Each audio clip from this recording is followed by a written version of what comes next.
And why is that? I mean, is it just because people are lazy today, or they're bored? I mean, are we just like bored, spoiled children who've just been lying in the bathtub all day, just playing with their plastic duck, and now they're just thinking, well, what can I do?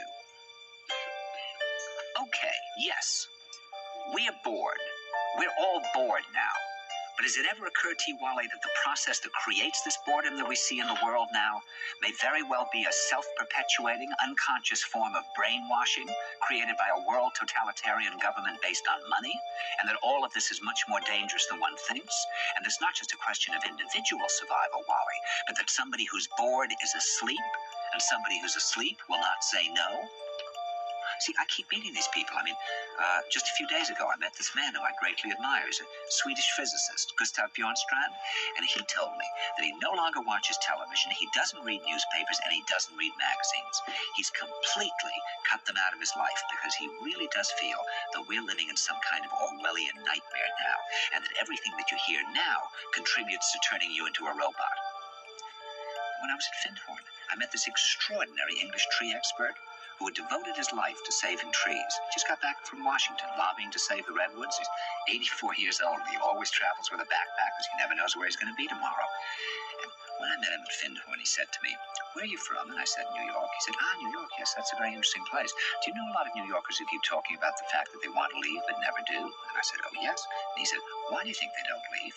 I gave him different banal theories. He said, "Oh, I don't think it's that way at all."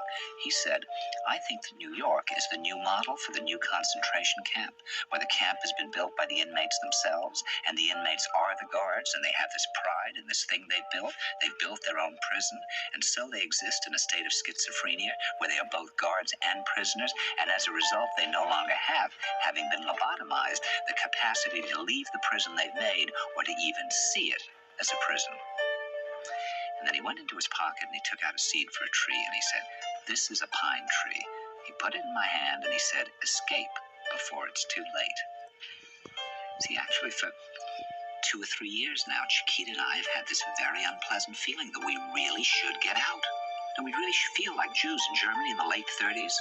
Get out of here. Of course, the problem is where to go, because it seems quite obvious that the whole world is going in the same direction.